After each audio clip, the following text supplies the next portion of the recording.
acknowledge that we've been joined by the Ward 5 Council Member Kenyon McDuffie and members of my public safety team. Following brief comments and following brief comments, I'll take your questions, and then we will proceed with a walk through this Ward 5 neighborhood with the public safety team. I want to brief out and take questions on a police-involved shooting that occurred over this weekend. Certainly, I want to express that any loss of life in our city is a terrible tragedy, and we extend condolences to the family and friends of Mr. Sterling. Last night, I called the Sterling family and extended my condolences to them. I let them know that we are in the very early stages of this investigation, and we are committed to conducting an impartial and thorough review that will involve the United States Attorney's Office. We are particularly concerned about our own policies and ensuring that our policies are strictly followed in every interaction with the community.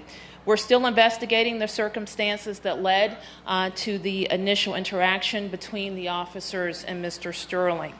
Although an MPD officer had a body-worn camera, we are not certain that the footage shows exactly what led the officer to firing his weapon.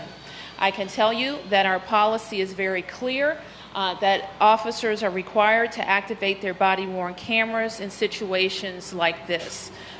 So, last night we provided the U.S. Attorney's Office with unredacted footage from the officer's body-worn camera. And we want to be transparent, as is our posture, and we are very mindful, of course, that we are in the very early stages of an active investigation. Our policy and the law requires that we consult with the United States Attorney, the Office of the Attorney General, and the Chief of the Metropolitan Police Department in making any determination about the release of body-worn camera footage. I do want to call the public's attention to sending us information.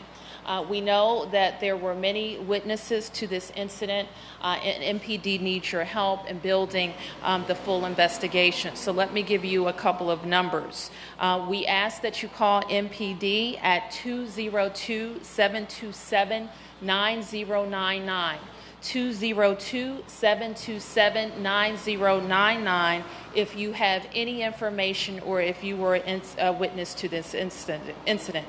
You can also make contact with us anonymously by texting MPD at 50411. 50411. Okay, so with that, I'm happy to answer any questions that you have. Yes, Paul.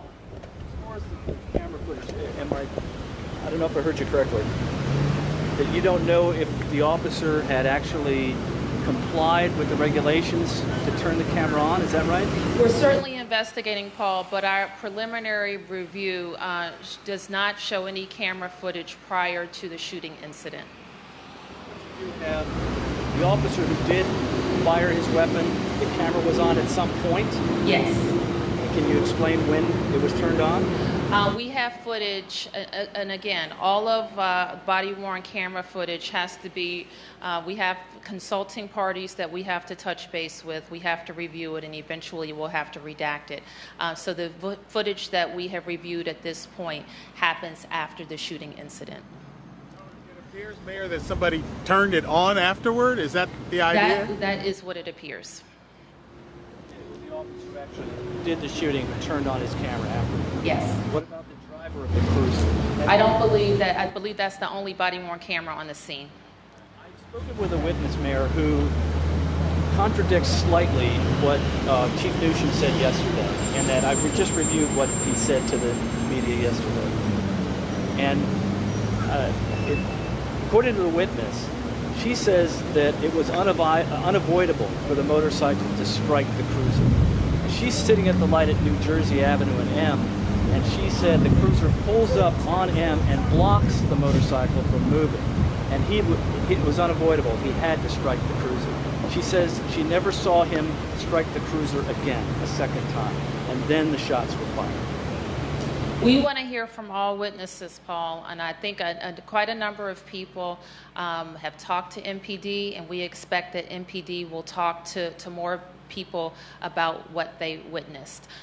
We want the full picture of what happened that night, and firsthand witness testimony is very important to the investigation. So we would encourage her and others to get in contact with MPD.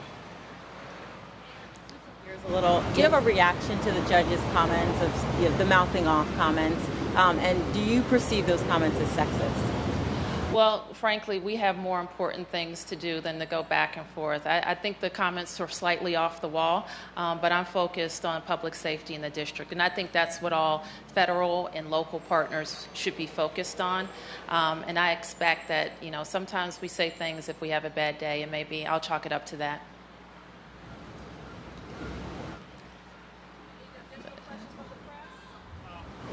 Sam? You're here, I understand, to walk around this neighborhood because of the shooting. Yes. Can you address that? Certainly. Last week, we were at MPD talking about a vicious crime that happened in this neighborhood, and we asked then for the public to give us any and all information that we have. We believe that a young woman was shot here. That was an innocent bystander, and we know that residents in this community and neighborhoods across the District of Columbia are fed up with that type of violence. So I checked in with our team, our community affairs team, along with the police to make sure that we continue to get out flyers to businesses and neighbors to call us with information, because we want any and everybody responsible brought to justice. Can we also ask non-police questions? Yes. Okay. I had a question. The ACLU put out a press statement today saying that, essentially celebrating that the Ron Brown Middle School would not be just for boys anymore, but girls and boys.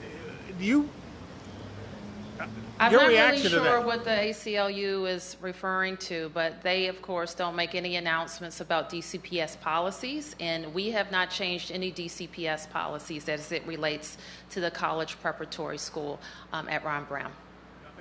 Nothing? Nothing.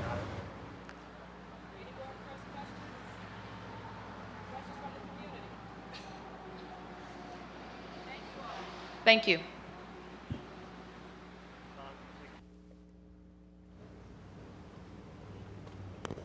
Leslie Goss.